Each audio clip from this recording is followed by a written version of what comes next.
সাবেক আওয়ামী লীগ সরকারের সময় যে উন্নয়নের বয়ান শুধু দেশেই নয় বিদেশেও প্রশংসিত হয়েছে। তবে বাংলাদেশের অর্থনৈতিক পরিস্থিতি বিষয়ক শ্বেতপত্র কমিটি মনে করে একটি চোরতন্ত্র প্রতিষ্ঠা করে শেখ হাসিনার সরকার বিভিন্ন পদ্ধতিতে দুর্নীতি করে দেশ থেকে অর্থ পাচার করেছে। উন্নয়নের বয়ানকে ঢাল হিসেবে ব্যবহার করে অন্তত ২৮টি উপায়ে দুর্নীতি করার তথ্য জেনেছে কমিটি, যার মাধ্যমে দেশ থেকে $২৩৪ বিলিয়ন সমপরিমাণ ২৮ লাখ কোটি টাকা পাচার করা হয়েছে। প্রতি বছর পাচার করা অর্থের পরিমাণ ছিল গড়ে $১৬ বিলিয়ন। অর্থনীতিবিদ দেবপ্রিয় ভট্টাচার্যের নেতৃত্বাধীন শ্বেতপত্র কমিটি মনে করে দুর্নীতির মাত্রা ব্যাপক ও গভীর ছিল। এই প্রতিবেদন গেল রোববার অন্তর্বর্তী সরকারের প্রধান উপদেষ্টা ডক্টর মোহাম্মদ ইউনূসের কাছে হস্তান্তর করা হয়েছে। কমিটি বলেছে, মূলত রাষ্ট্রীয় সম্পদ ব্যবস্থাপনার ক্ষেত্রেই সবচেয়ে বেশি দুর্নীতি হয়েছে। আওয়ামী লীগ শাসনামলে যেসব পদ্ধতিতে বাংলাদেশে দুর্নীতি হয়েছে তার একটি তালিকা দিয়েছে শ্বেতপত্র কমিটি। তার মধ্যে ব্যাংক খাতে ঋণ কেলেঙ্কারি সম্পর্কে শ্বেতপত্র কমিটি বলেছে, প্রতারণাপূর্ণ ব্যাংক ঋণের ব্যাপক প্রসার ঘটিয়ে ঋণের অর্থ আত্মসাৎ করা হয়েছে আওয়ামী লীগ আমলে।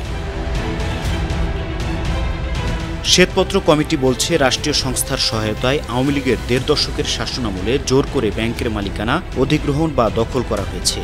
বেআইনিভাবে যে অর্থ নেওয়া হয়েছে সেগুলো বিদেশে পাচার করা হয়েছে। এসব অর্থের পরিমাণ ছিল বিপুল।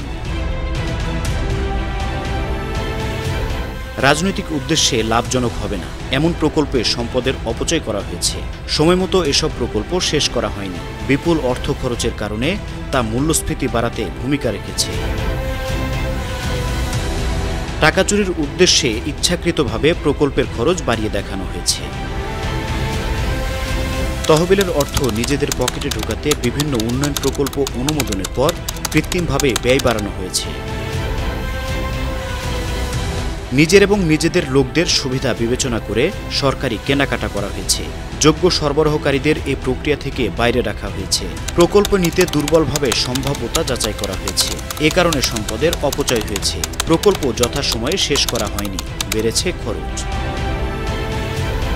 প্রকল্পের ব্যবস্থাপনায় নিয়োগ পাওয়ার মাপকাঠি ছিল রাজনীতির সঙ্গে যোগাযোগ। এক্ষেত্রে মেধা বিচার করা হতো না। ভূমি ও সম্পদ জব্দ কিংবা অধিগ্রহণ করা হয়েছে বেআইনি পন্থায়।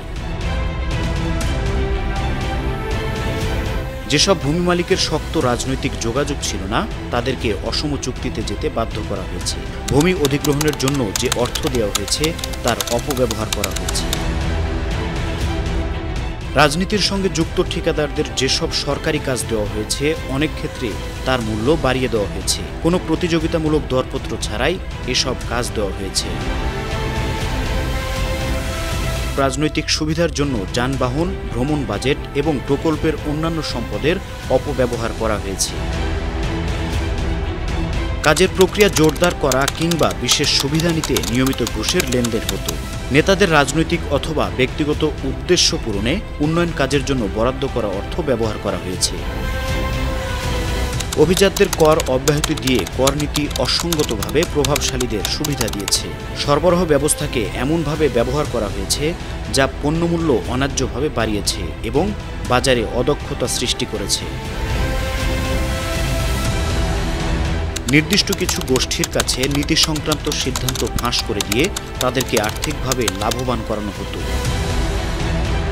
সরকারি কর্মকর্তা ও বেসরকারি ব্যক্তিরা আতাত করে দুর্নীতি করত। ঘুষ আদায় কিংবা অন্যায্য লেনদেনের জন্য চাপ প্রয়োগ করা হতো।